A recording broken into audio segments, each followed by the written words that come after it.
Santapan Harian, Senin, 18 Juli 2022.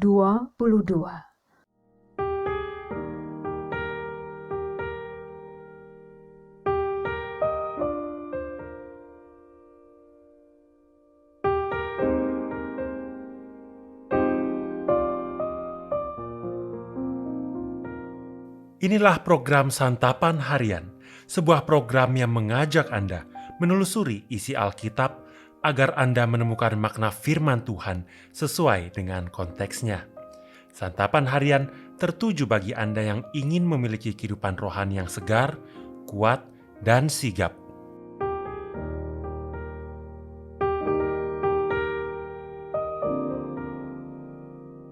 Hari ini kita akan membaca Roma pasalnya yang ke-14, ayatnya yang ke-13 hingga ayatnya yang ke-23.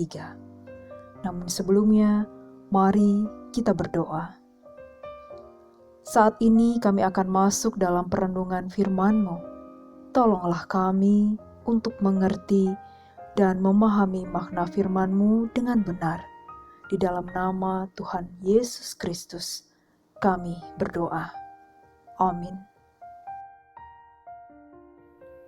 Roma 14 ayat 13 sampai 23. Karena itu, janganlah kita saling menghakimi lagi, tetapi lebih baik kamu menganut pandangan ini. Jangan kita membuat saudara kita jatuh atau tersandung. Aku tahu dan yakin dalam Tuhan Yesus bahwa tidak ada sesuatu yang najis dari dirinya sendiri. Hanya bagi orang yang beranggapan bahwa sesuatu adalah najis, bagi orang itulah sesuatu itu najis.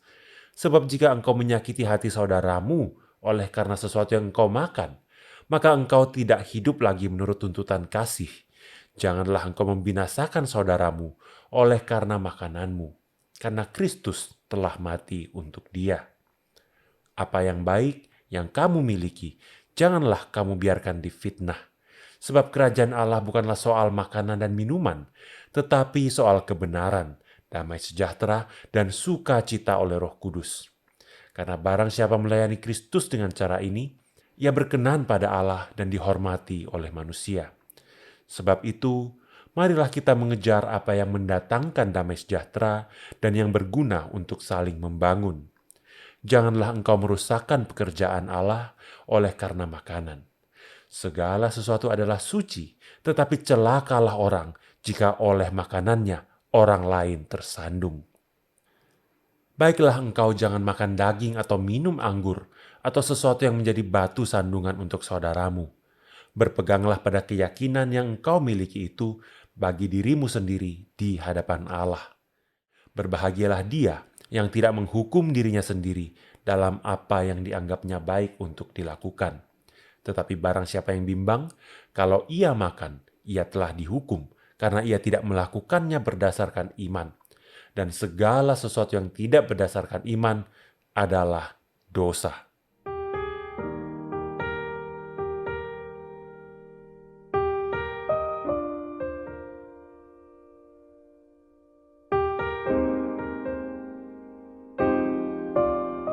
Sahabat Santapan Harian, menurut Kamus Besar Bahasa Indonesia, arti batu sandungan adalah sesuatu yang menjadi rintangan. Banyak orang Kristen hidup sesuka hati mereka, sehingga bukannya menjadi teladan, malah menjadi batu sandungan bagi orang lain. Kita memang hidup dalam lingkungan yang memiliki beragam budaya dan kepercayaan. Namun, adanya perbedaan bukanlah alasan untuk memicu sebuah konflik. Konflik karena perbedaan pernah dialami oleh jemaat di Roma. Ada kelompok Kristen yang masih mematuhi peraturan dan adat istiadat Yahudi tentang makanan yang boleh atau tidak boleh dimakan, dan juga mengenai perayaan hari raya. Ada pula kelompok bukan Yahudi yang tidak mengikuti tradisi Yahudi. Karena perbedaan itulah, kedua kelompok itu kerap kali saling hina dan saling menghakimi sehingga berujung pertengkaran dan perdebatan panjang yang menguras emosi, waktu, dan tenaga.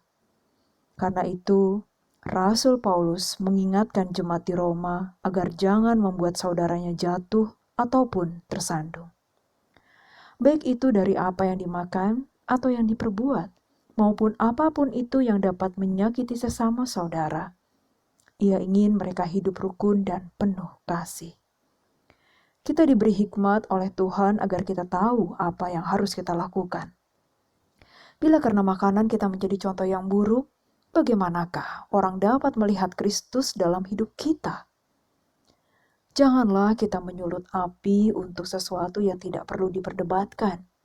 Akan tetapi, marilah kita kejar hal-hal yang mendatangkan damai sejahtera dan yang berguna untuk saling membangun. Jadilah teladan karena Yesus sendiri telah menjadi teladan bagi kita. Ketika kita tersandung batu saat berjalan, apa yang akan kita lakukan? Ada dua kemungkinan yang dapat kita lakukan. Pertama, cuek lalu melanjutkan perjalanan. Kedua, menyingkirkan batu itu sebelum lanjut berjalan.